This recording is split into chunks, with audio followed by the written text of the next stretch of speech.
Regardez cette vidéo et on va quelles que soient les réagir. religions ou les croyances. Vive le sport et donc à bas le voile, bien sûr.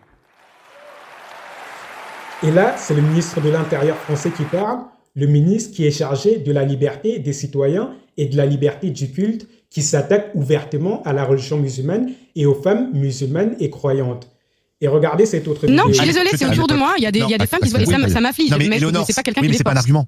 C'est pas un argument. C'est Bah, comme c'était vous avez. l'argument Non, d'Antoine, quand tu dis oui, en mais tout elles cas. sont libres, elles ont décidé elles-mêmes, bien sûr. Et moi, je peux décider de rouler à 150 sur autoroute, et pourtant c'est interdit. Donc ça, c'est pas un Mais c'est argument. pas interdit d'être voilée. Donc pour lui, une femme musulmane qui porte le voile, elle est vue comme un danger public, à l'exemple de quelqu'un qui roule à excès sur l'autoroute.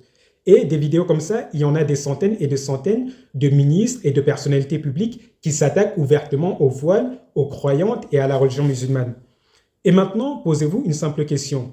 Pourquoi s'acharne-t-il sur les femmes musulmanes depuis des années et des années, alors que les hommes musulmans portent des comices, le comice qui est un signe religieux, pourquoi ne s'attaque-t-il pas aux hommes musulmans et aux comices? Pourquoi toujours s'acharner sur les femmes?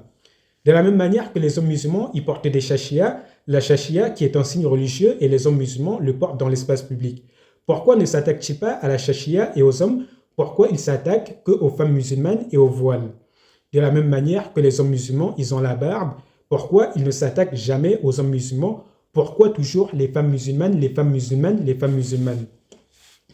Pour comprendre cela, on va reméditer l'histoire d'Adam. Lorsque Dieu créa Adam, il l'installa dans le jardin d'Éden et il interdit à Adam de manger le fruit de l'arbre défendu. Et Adam, tant qu'il était seul dans le jardin d'Éden, il ne mangea pas le fruit de l'arbre défendu. Puis Allah, voyant que c'était une mauvaise chose pour Adam d'être seul, il décida de créer pour lui une épouse. Et le diable, voyant qu'il n'arrivait pas à faire tomber Adam, il décida de passer par son épouse pour le faire tomber. Et ainsi, il alla voir Ève et il lui retourna le cerveau en lui faisant croire que c'était une bonne chose pour elle de manger le fruit de l'arbre défendu et que si Dieu lui interdisait de manger le fruit de l'arbre défendu, c'était pour lui fermer la porte à l'accès des choses qui étaient bonnes pour elle. Et il fit voir le fait de manger le fruit de l'arbre défendu comme une bonne chose pour Ève.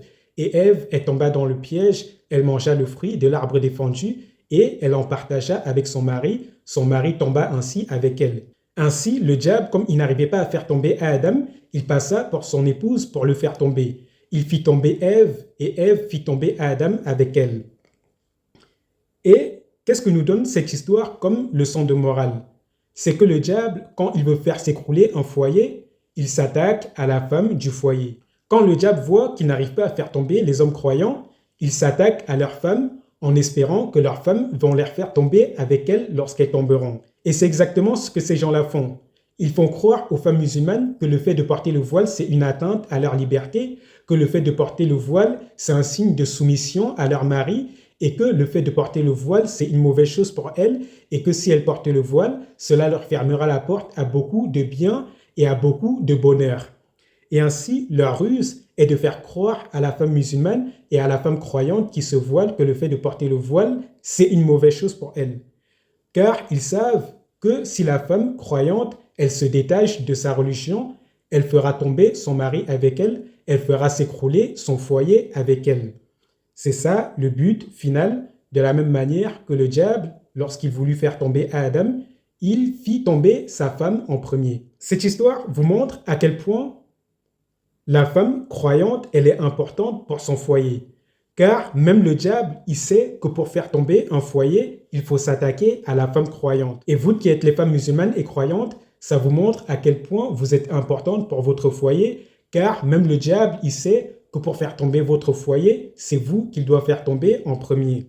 En conclusion, si la femme croyante se voile, ce n'est pas par soumission à son mari, mais c'est par amour pour son Créateur. De la même manière que la femme croyante, si elle se voile, cela ne l'empêche pas d'être libre, mais au contraire, c'est sa liberté de conscience et de culte qui la pousse à se voiler. Et l'empêcher de se voiler, c'est l'empêcher d'être libre. Sur ce, qu'Allah vous fasse miséricorde aux croyants et aux croyantes, et qu'Allah vous préserve, vous qui êtes croyantes, et qu'Allah vous préserve contre les ruses du diable, afin qu'il ne vous manipule pas et qu'il ne vous fasse pas tomber de la même manière qu'il a fait tomber votre mère.